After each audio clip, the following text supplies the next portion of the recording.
everyone. I am Sunita Vairagi. I am teaching biology in Madhya Pradesh in Mandla district, Government Higher Secondary School, Madhupuri. Today I want to take a module which is very important for NEET purpose. Title of topic is genetics. आज का topic है genetics. बहुत ही important topic है और interesting topic है, हमारे जीवन से कनेक्टेड है. जेनेटिक्स जो है, ये वर्ड सबसे पहले बेंसन साइंटिस्ट ने उपयोग में लाया था. इसकी उत्पत्ति देखें तो इसके हम 4 लेटर देखते हैं. 4 लेटर जो है GENE, जीन. जीन शब्द का उपयोग जोहानसन नामक वैज्ञानिक ने किया था. तो जीन का अर्थ होता है जो आनुवांशिकी की इकाई होते हैं, जो पेरेंटल कैरेक्टरिस्टिक्स को या पैतृक गुणों को एक पीढ़ी से दूसरी पीढ़ी में ले जाने का कार्य करते हैं. तो क्वेश्चन ये होता है कि आनुवांशिकी क्या है. जेनेटिक्स को हम आनुवांशिक विज्ञान भी कहते हैं. क्या है आनुवांशिकी? जनरली जब आप देखते हैं आपके घर में कोई नया बच्चा आता है या आपका छोटा भाई है, छोटी बहन है, तो आप उसको यदि अच्छे से वॉच करते हैं, कोई भी देखने आता है, तो सबसे पहले यही क्वेश्चन होता है कि किसकी तरह दिखाई देता है. तो कोई बोलता है माँ की तरह आंखें हैं, पिता की तरह बाल हैं, नाक जो है दादाजी से मिलती जुलती है. डिफरेंट गुण जो है सब उसमें रिकॉग्नाइज करते हैं, उसे आइडेंटिफाई करते हैं, पहचानते हैं. तो क्यों ये गुण जो हैं वो छोटे बच्चे में आते हैं या किसी जीव में उसके पैतृकों के गुण आते हैं, किसके द्वारा आते हैं, ये क्या है, इसे हम क्या कहते हैं? तो जेनेटिक्स जो है वो जीन से बना हुआ है. यदि हम उसकी उत्पत्ति देखें तो इसका अर्थ जेनेसिस भी होता है. जेनेसिस का मतलब होता है निर्माण. तो जेनेटिक्स क्या है? जेनेटिक्स जो है जीव विज्ञान की वह शाखा है जिसके अंतर्गत आनुवांशिकता एवं विभिन्नता का अध्ययन किया जाता है. अब क्वेश्चन ये उठता है कि आनुवांशिकता क्या है. जेनेटिक्स में हम 2 का अध्ययन कर रहे हैं, आनुवांशिकता एवं विभिन्नता. तो वह शास्त्रीय वह विज्ञान जिसके अंतर्गत हम जीवों में पाए जाने वाली आनुवांशिकता एवं विभिन्नता का अध्ययन करते हैं. अब आप सोच रहे होंगे कि ये जो आनुवांशिकी विज्ञान है, जेनेटिक्स है, इनके जनक कौन है? किसने सबसे पहले इसके बारे में सोचा? किसने हमको इससे इंट्रोड्यूस किया? कौन इसके पायोनियर हैं? किसने इसका प्लेटफॉर्म रखा है? तो जॉन ग्रेगर मेंडल.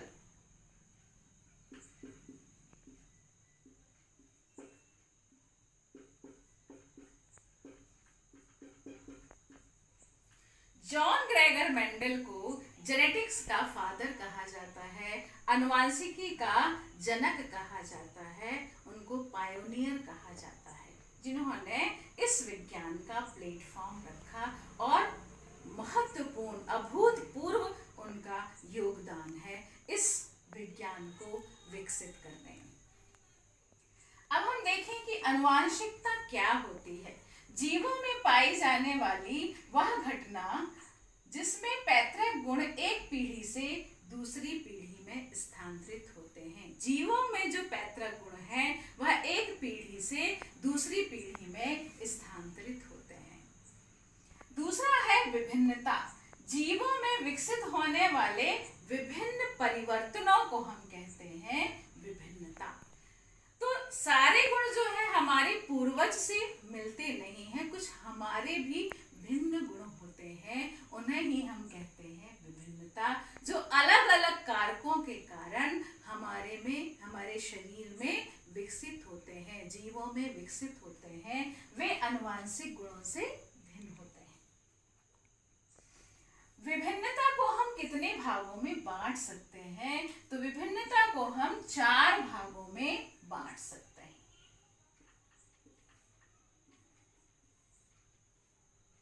सबसे पहला है आनुवांशिक विभिन्नता। आनुवांशिक विभिन्नता वे परिवर्तन हैं, जीवों में पाए जाने वाले वे परिवर्तन जो पीढ़ी दर पीढ़ी स्थानांतरित होते हैं, उसे हम कहते हैं आनुवांशिक विभिन्नता। दूसरा है वातावरणीय विभिन्नता। वातावरणीय विभिन्नता वे परिवर्तन हैं जो वातावरणीय परिस्थितियों के कारण विकसित होते हैं, जैसे प्रकाश है, नमी है, ताप है, भोजन है, ये वातावरणीय कारक है। ये ऐसे परिवर्तन हैं जो मृत्यु के साथ समाप्त हो जाते हैं, वे पीढ़ी दर पीढ़ी स्थानांतरित नहीं होते हैं, अर्थात इनकी आनुवांशिकता जो है वह संभव नहीं होती है, टेम्परेरी होती है। तीसरा हम देखते हैं कायिक विभिन्नता। कायिक विभिन्नता क्या है? कायिक से समझ में आ रहा है कि वह विभिन्नता जो कायिक कोशिकाओं में विकसित होती है, उसे हम कहते हैं कायिक विभिन्नता। कायिक विभिन्नता हम लैमार्कवाद में भी देख सकते हैं। उन्होंने अपने सिद्धांत को, अपनी थ्योरी को एक नाम दिया है, इनहेरिटेंस ऑफ एक्वायर्ड कैरेक्टरिस्टिक्स, उपार्जित लक्षणों की वंशागति, यानी कायिक परिवर्तन, जीवों में क्रमशः कायिक परिवर्तन। लेकिन वे कहते हैं कि कायिक परिवर्तन आनुवांशिक होते हैं, पीढ़ी दर पीढ़ी स्थानांतरित होते हैं, परंतु वीजमैन नाम के वैज्ञानिक ने इसका अपोजिशन किया, इसका विरोध किया कि कभी भी कायिक परिवर्तन जो है वह पीढ़ीगत नहीं होते हैं, एक पीढ़ी से दूसरी पीढ़ी में स्थानांतरित नहीं होते हैं। चौथा हम देखेंगे जर्मिनल विभिन्नता। जर्मिनल विभिन्नता क्या होती है? जर्मिनल विभिन्नता वह विभिन्नता है जो जर्मिनल कोशिकाओं में, जनन कोशिकाओं में विकसित होती है और यह आनुवांशिक होती है। ये विभिन्नताएं, ये परिवर्तन पीढ़ी दर पीढ़ी स्थानांतरित होते जाते हैं। तो ऐसी विभिन्नताओं को हम जर्मिनल विभिन्नता कहते हैं। ये 2 भागों में पुनः बांटी जा सकती है, सतत विभिन्नता एवं असतत विभिन्नता। तो सतत विभिन्नता किसे कहेंगे? सतत विभिन्नता का मतलब होता है जो क्रमिक होती है, क्रमशः होती चली जाती है। इसको भी हम 2 भागों में बांट सकते हैं, मात्रात्मक और संख्यात्मक।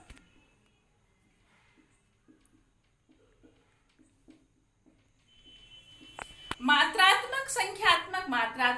मात्रात्मक में आ जाएगा जैसे हमारी हाइट का बढ़ना, आकार का बढ़ना, ये क्रमशः होता है। संख्यात्मक में आ जाएगा जैसे कि हमारे अंगों की संख्या में कोई परिवर्तन यदि हो रहा है तो ये संख्यात्मक में आ जाएगा। जैसे आप देख सकते हैं गेहूं के बाली में दानों की संख्या में परिवर्तन हो जाना, ये संख्यात्मक आ जाएगा। असतत विभिन्नता। असतत विभिन्नता जो है उसमें रेगुलरिटी नहीं है, वह लगातार क्रमशः चलने वाली प्रक्रिया नहीं है। कुछ विभिन्नताएं ऐसी होती हैं जिनमें लक्षण जो है अचानक से प्रकट हो जाते हैं। ऐसी विभिन्नताएं म्यूटेशन से संबंधित होती हैं। किससे संबंधित होती हैं? म्यूटेशन से संबंधित होती हैं। अब हम देखेंगे कि विभिन्नता के क्या कारण हो सकते हैं, क्यों विभिन्नताएं शरीर में विकसित होती हैं, जीवों में विभिन्नता के क्या कारण हैं। केवल आनुवांशिक गुण ही काफी क्यों नहीं है, विभिन्नताएं और देखने को क्यों मिलती हैं? तो इसके कारण है गुणसूत्रों में परिवर्तन। हमारी प्रत्येक कोशिका के नाभिक में गुणसूत्र पाए जाते हैं। ये गुणसूत्र जो है हर एक जीवों में संख्या में निश्चित रहते हैं। जैसे मनुष्य में गुणसूत्रों की संख्या होती है 46। तो यदि वो संख्या में परिवर्तित हुए, 46 से 45 हो गए या 47 हो गए, बढ़ गए, तो हमारे शरीर में विभिन्न लक्षण विकसित हो जाएंगे जो कि विभिन्नता को जन्म देंगे। जीन में परिवर्तन, गुणसूत्रों में एक निश्चित स्थान पर जीन्स पाए जाते हैं जिन्हें हम लोकस कहते हैं। जीन जो है वो पेयर्ड होते हैं और ये जीन्स जो है एक निश्चित व्यवस्था में, रैखिक व्यवस्था में व्यवस्थित होते हैं। तो जीन की संख्या में भी परिवर्तन हो सकता है जीन डुप्लीकेट हो जाए, उनका डुप्लीकेशन हो जाए, वो संख्या में बढ़ जाए, हो सकता है जीन डिलीट हो जाए, उनका विलोपन हो जाए, हो सकता है जीन की व्यवस्था परिवर्तित हो जाए। तो उसके कारण भी जीवों के शरीर में विभिन्नताएं विकसित होती हैं। तो इस तरह से ये कारण है विभिन्नता के कि किस कारण से जीवों में विभिन्नता विकसित होती है। अब हम देखेंगे कि किस तरह से किस वैज्ञानिक ने इस आनुवांशिक विज्ञान में अपना योगदान दिया है। जैसे कि मैंने कहा कि जॉन ग्रेगर मेंडल को जनक कहा जाता है क्योंकि उन्होंने इसका प्लेटफॉर्म रखा। तो जो जनक है जॉन ग्रेगर मेंडल है, उनका जन्म 22 जुलाई 1822 को हुआ था। ऑस्ट्रिया में सिलिसिया नामक जो ग्राम है वहां पर इनका जन्म हुआ था।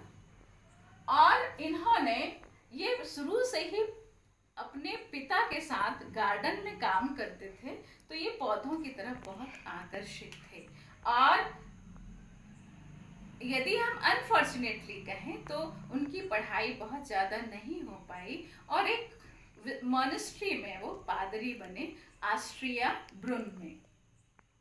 और उस मॉनेस्ट्री के गार्डन में उन्होंने मटर पर 14 वर्ष तक कार्य किया और अपने कार्य को उन्होंने 1866 में एक सोसाइटी जो बहुत सिंपल थी,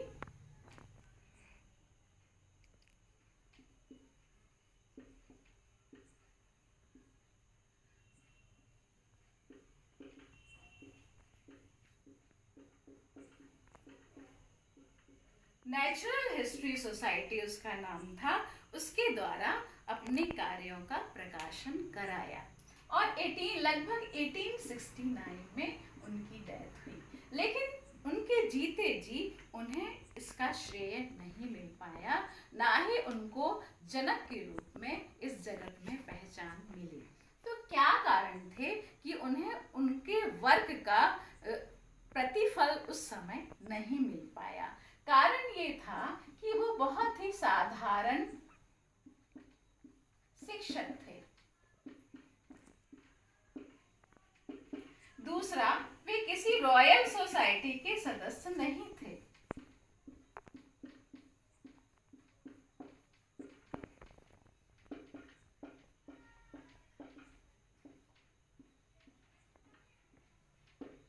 तीसरा,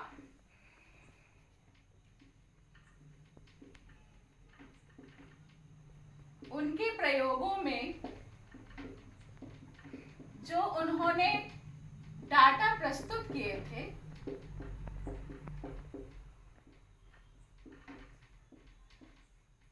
वे जटिल थे।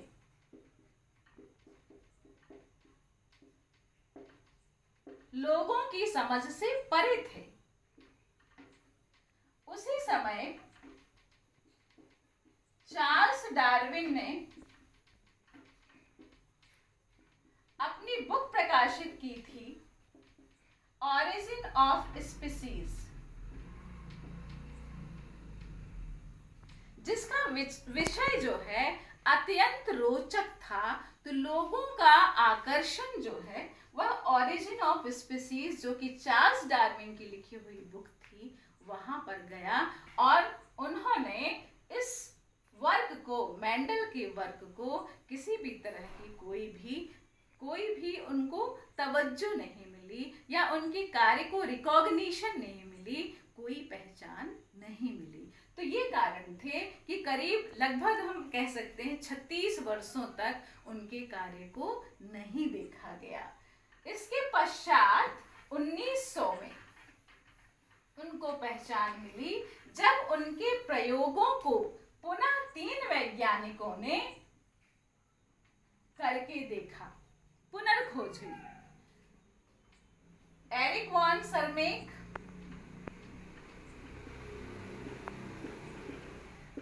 कार्ल कोरेंस एवं ह्यूगो ड्रीवीज।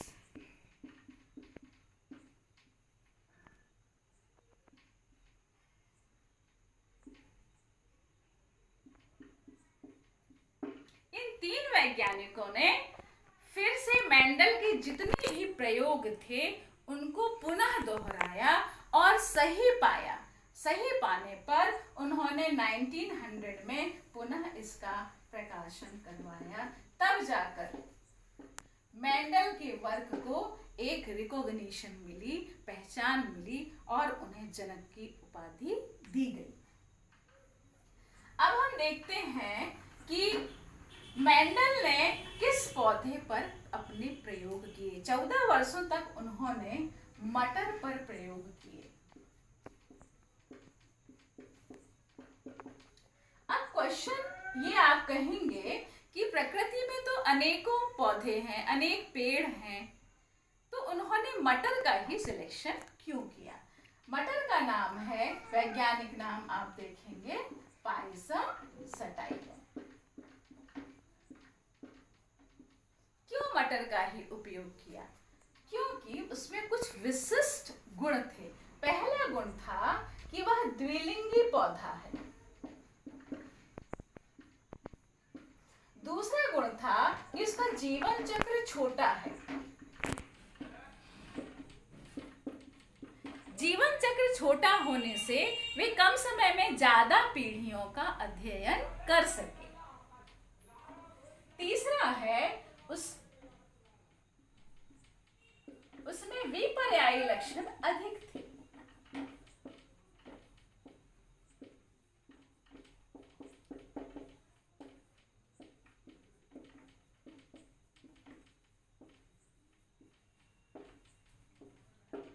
चौथा, उसमें जो एक पेटल है जो कि आकार में बड़ा है, एक पंखुड़ी जो कि आकार में बड़ी है, जिसे स्टैंडर्ड कहा जाता है, ध्वजक कहा जाता है हिंदी में, वह जनन अंगों को छुपाकर रखता है, प्रोटेक्ट करके रखता है।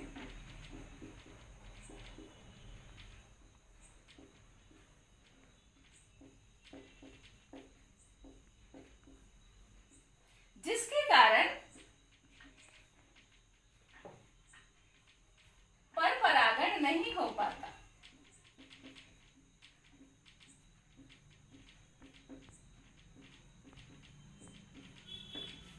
तो कौन सा परागण होता है? तो होता है उसमें स्वपरागण, और शुद्ध मटर के पौधे प्राप्त होते हैं।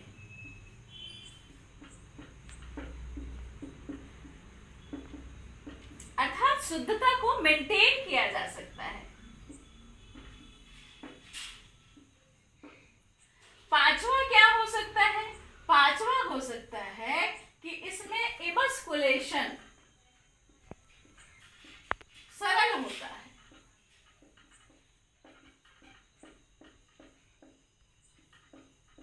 अब इमस्कुलेशन का अर्थ क्या होता है? पुंकेसरों को हटाने की क्रिया।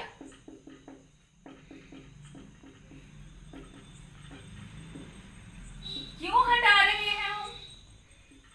किसके लिए हटा रहे हैं? पर परागण हेतु, जिससे हम जिस पौधे का परागण लाना चाहते हैं, जिसे हमने सिलेक्ट किया है, उसे उस पुष्प में हम डाल सकें, पर परागण कर सकें। इसलिए